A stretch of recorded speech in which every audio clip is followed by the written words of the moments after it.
এসব কথা নিজের ঢোল নিজে বাজাতে হবে। যে ঢাকা শিশু হাসপাতাল শহীদ রাষ্ট্রপতি জিয়াউর রহমানের করা, এটা 400 থেকে এখন 700 বেড হয়েছে এবং এত রোগী চিকিৎসা দেন। Every month you need to have a special bulletin on it, আপনারা কতটুকু মানুষকে সেবা দিয়েছেন।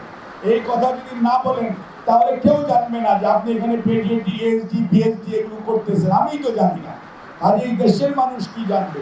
সো ইউ নিড আপনাকে বলতে হবে যে এই সেবা আপনার কাছে অ্যাভেলেবল। আপনি যদি না বলেন তাহলে এটা নোবডি উইল নো। যেমন আপনাদের চাইল্ড ডেভেলপমেন্ট একটা ডিপার্টমেন্ট আছে, child development department what it is doing now. আগে যিনি ছিলেন উনি এক সময় ছিলেন, তারপরে চাইল্ড ডেভেলপমেন্ট ডিপার্টমেন্ট বাংলাদেশে তখন আর কোথাও ছিল না এক্সেপ্ট শিশু হাসপাতাল।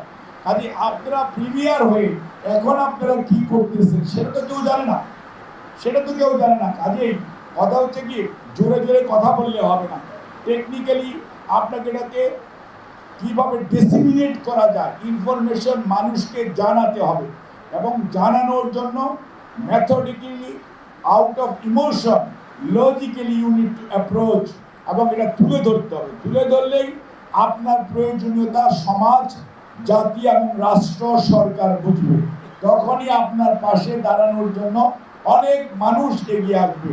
আপনি চেয়ারম্যান, এই জন্য আপনার পরিচিত কয়েকজন ভালো ভালো লোক পেয়েছেন গেছেন, কালকে আপনি চেয়ারম্যান থাকবেন না, আমিও থাকবো না, তখন তার কেউ পরিচিত নাই, কিছুই হবে না। You need to make a permanent provision যাতে এটা সব সময় এই সমস্ত সুবিধা আমরা না থাকলেও, মাহবুব, আপনি, আমি বা সেলিমুজ্জামান এক সময় ছিল, না থাকলেও এই দেশের এই প্রতিষ্ঠান পায়।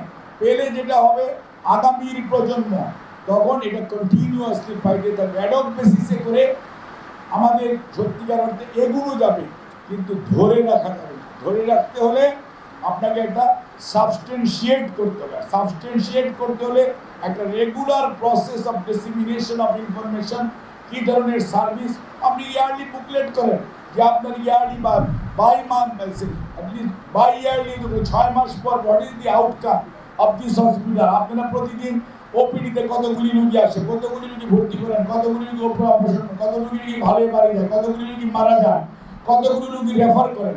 এবং আপনারা বিকেলবেলা কনসালটেন্সি সার্ভিস চালু করছেন, প্রথম এটা এত ছিল, পরের মাসে এত হয়েছে, তারপরের মাসে এত হয়েছে। এটা থেকে আপনাদের কনসালটেন্ট কত টাকা পাইতেছে, হাসপাতাল কত টাকা পাইতেছে, কিভাবে মানুষ বেনিফিটেড হয়েছে। এই যে আপনাদের এখানে থ্যালাসেমিয়ার জন্য আমাদের এখানে বিভিন্ন ধরনের নিউরো ডেভেলপমেন্টের জন্য জেনেটিক অ্যানালাইসিস হয়, নোবডি নোজ ইট। সবাই এখন লাল পেট এবং ওদেরকে ধরে ধরে ইন্ডিয়াতে পাঠায়। আপনারা যদি এই জিনিসগুলো মিডিয়ার মাধ্যমে আপনারা যদি ইনফর্ম করেন, মানুষকে জানান, তাহলে যেটা হবে আমরা সবাই জানবো, অনেক বেশি মানুষ জানবে এবং মানুষ এখান থেকে সেবা শুধু নিবে না। আপনাকে এখন চিন্তা করতে হবে আজকে থেকে কত বছর আগে এই হসপিটাল হয়েছিল।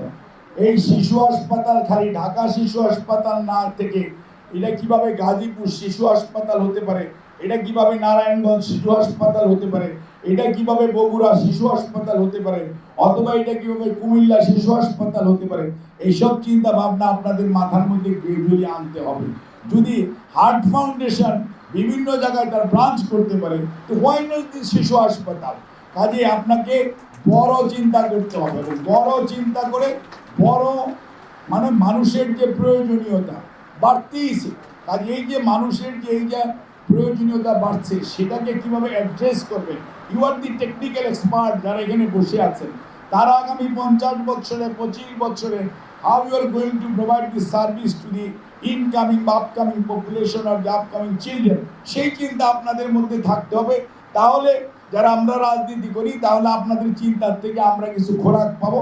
সেখানে এটা একটা টেকনিক্যাল জিনিস, এই চিন্তা এবং এই ধারণা পত্রটা আপনাদের দিতে হবে, এটি পলিটিশিয়ানদের মাথায় আসবে না। আপনারা ধারণা দিবেন, পলিটিশিয়ানরা গোথ্র করবে, তখন সেগুলো যে রাজনীতি করুক না কেন, সবার উদ্দেশ্য জনগণের ভালো চাওয়া, জনগণের ভালো করা। কাজে আমরা তো চাবই সবচেয়ে বেশি সেবা কীভাবে জনগণকে দেওয়া যায়, সবচেয়ে ভালো এবং গুণগত মানসম্পন্ন সেবা দেওয়া যায়।